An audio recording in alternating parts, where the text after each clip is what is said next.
Quand on a déclaré et initialisé un tableau dynamique, on va bien sûr vouloir l'utiliser. Pour cela, on va pouvoir utiliser soit globalement le tableau, soit élément par élément. Pour utiliser un tableau globalement, ce n'est pas très fréquent, mais ça peut quand même être utile de temps en temps.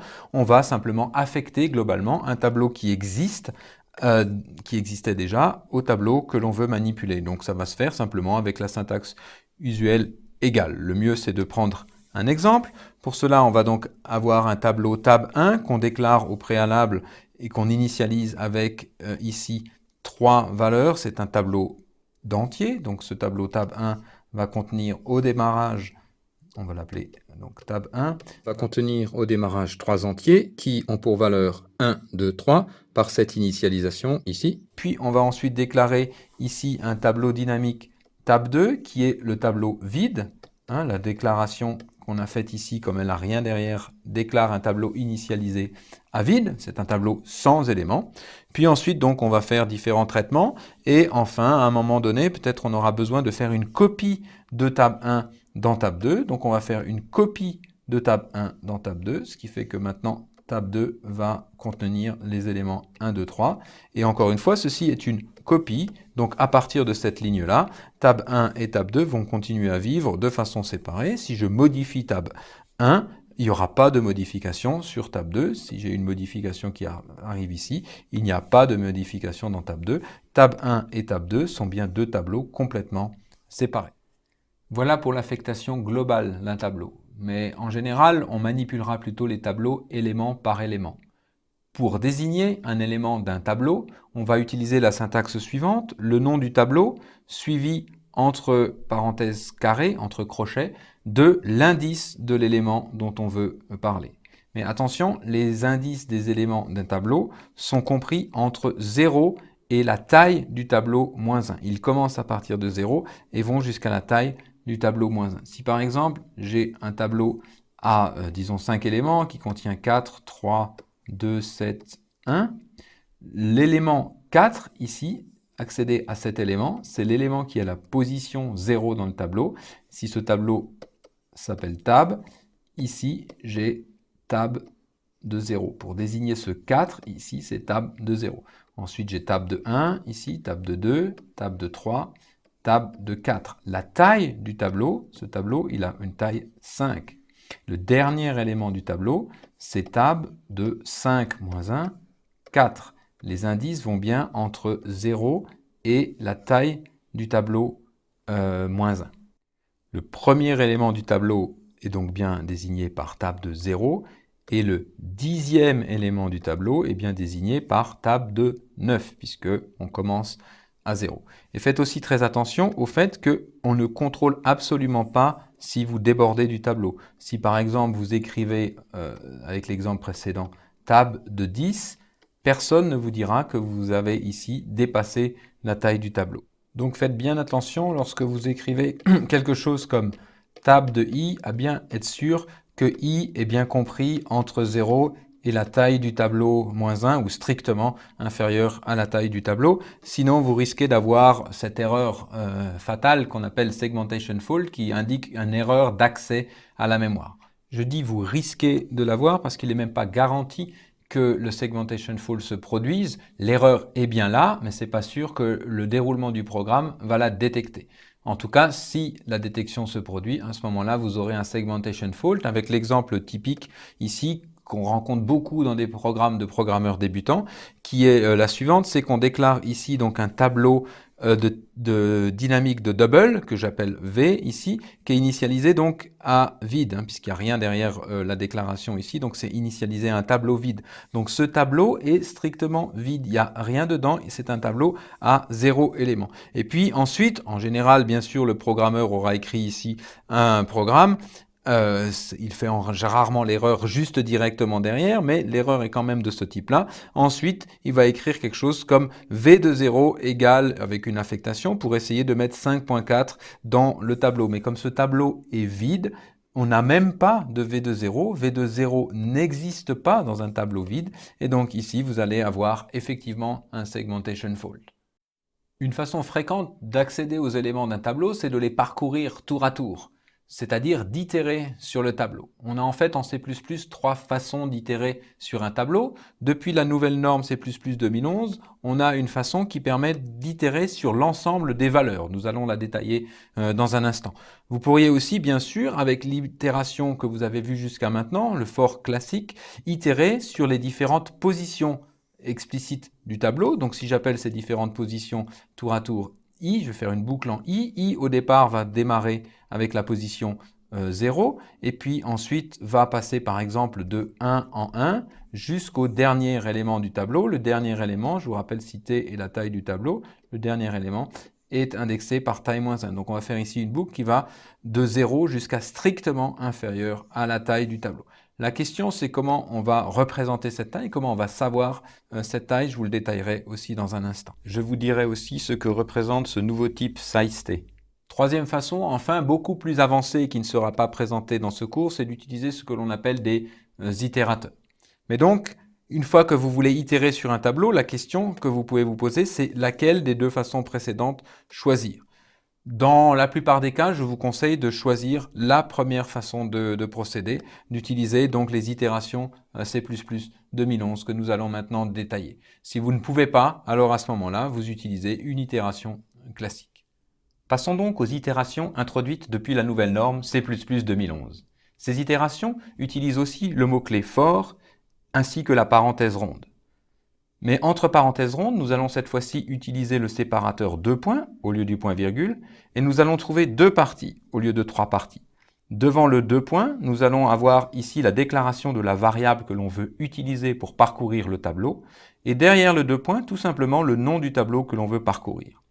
Si le parcours sur ce tableau doit modifier les éléments, alors il faudra rajouter entre le mot-clé ici réservé auto et le nom de la variable, rajouter donc le signe de modification, comme on utilisait pour indiquer à une fonction f que ses paramètres pouvaient être modifiés par la fonction. Je vous rappelle que si par exemple on a une fonction f qui prend un paramètre x que l'on veut modifier, alors ce qu'il faut faire, c'est le passer par référence. Et donc, on utilisait ici le signe de référence pour indiquer un passage par référence. Eh bien, c'est exactement la même chose ici dans ces boucles for. On va utiliser le signe de référence pour dire que le tableau parcouru pourra être modifié au travers de la variable utilisée pour le parcourir. Passons donc à un exemple. Supposons que l'on veuille manipuler un tableau d'entiers, qu'on va appeler âge ici au pluriel, qui est donc un tableau dynamique contenant des entiers, et qu'on initialise au départ avec 5 entiers, tous à la valeur nulle. Au départ, on va vouloir remplir ce tableau avec des valeurs demandées à l'utilisateur. Pour cela, on va parcourir le tableau avec une boucle for. Mais comme on va modifier le tableau, il est important de parcourir la boucle for ici avec le signe de modification, avec une référence sur le tableau. La syntaxe est donc la suivante. On va avoir le mot-clé for, suivi de la parenthèse ronde, suivi donc du nom du tableau, âge, qui est derrière le 2 points, et devant, nous allons retrouver ici auto et le nom d'une variable. Donc ici, on déclare une nouvelle variable, âge au singulier, qui va parcourir le tableau. Ensuite, donc dans le bloc associé au for, il suffit d'utiliser cette variable âge ici, c'est le nom qu'on a donné à la variable pour parcourir le tableau, comme n'importe quelle variable, elle va, elle, tour à tour, parcourir les différents éléments du tableau. Elle va itérer sur le tableau étape par étape. Et chacune des étapes va donc afficher le message « Demander âge de l'employé suivant » pour demander l'âge et saisit dans cette variable âge ici qui tour à tour va donc passer sur les différents éléments du tableau. Ce qui va se passer, c'est donc la première fois que la boucle va se produire, on va être avec âge qui indique la première case du tableau. On va demander l'âge, supposons que l'utilisateur rentre un âge qui est 5. À ce moment-là, donc, on mettra 5 dans cette case du tableau. Puis, on va refaire l'itération, c'est le rôle de la boucle for que d'itérer, et donc à ce moment-là, âge va passer sur la deuxième position du tableau. Supposons que là, l'utilisateur rentre 7, à ce moment-là, on aura 7 qui va se mettre ici, et ainsi de suite, jusqu'à ce que âge ait parcouru tout le tableau. On pourra comme ça remplir tout le tableau. Ensuite, on va pouvoir l'afficher avec donc une autre itération, une boucle itérative. Donc on commence ici par mettre un message pour dire qu'on va afficher le tableau des âges. Puis on va donc ici refaire une boucle itérative avec donc le mot-clé fort, les parenthèses rondes, le deux points qui séparent d'un côté le nom du tableau, âge au pluriel, et puis de l'autre côté une variable que je peux réappeler âge ici. C'est une autre variable âge, elle a une autre portée, elle aura la portée de la boucle for ici, alors que la variable âge précédente avait la portée de ce premier for ici. Et on utilise donc cette variable âge pour parcourir le tableau comme n'importe quelle variable. Simplement, ce qui va se produire, c'est qu'au début, cette variable âge va indiquer le premier élément du tableau, puis tour à tour parcourra les différents éléments du tableau. Donc on commencera par afficher ici 5, puis on affichera ensuite 7, etc. jusqu'à ce qu'on ait parcouru l'entièreté du tableau âge.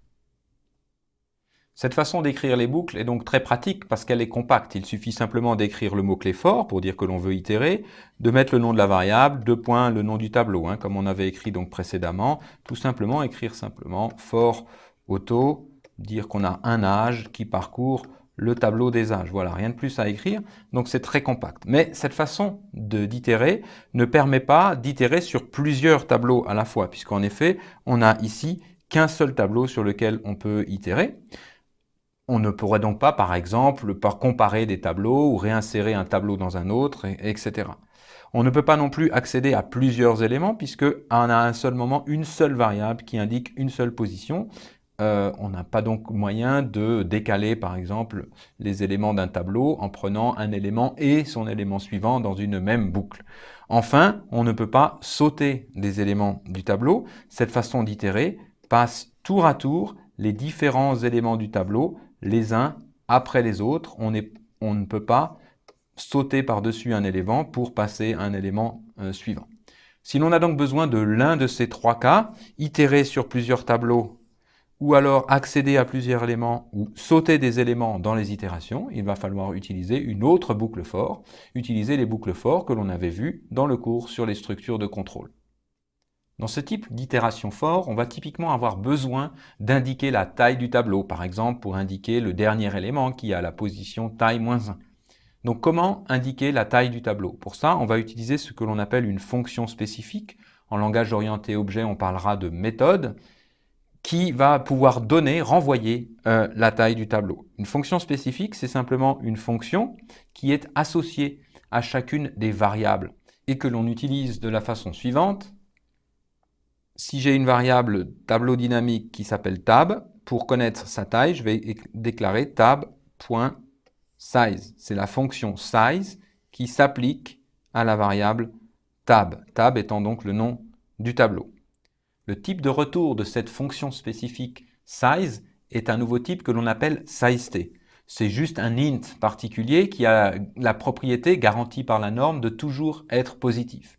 Comme la norme nous dit que le type de retour de la fonction spécifique size des tableaux dynamiques est sizeT, vous devez déclarer, lorsque vous utilisez donc des variables pour stocker une telle taille, vous devez les déclarer de type sizeT. On écrira donc par exemple avec un for classique, comme on a vu dans le cours sur les structures de contrôle, en trois parties séparées par des points-virgules, la déclaration donc d'une variable de type sizeT, puisqu'on va y stocker la taille, qu'on va ici appeler i, qui va itérer jusqu'à la taille du tableau, donc ici strictement inférieure à la taille du tableau, puisque les index doivent aller jusqu'à taille du tableau -1, donc on va s'arrêter juste avant tab.size, et enfin dans la partie itérative, on va par exemple aller de 1 en 1. Donc si je prends l'exemple de tout à l'heure avec le tableau âge initialisé à 5 entiers tous nuls, on va par exemple pour les saisir avec une boucle classique, ici déclarer donc for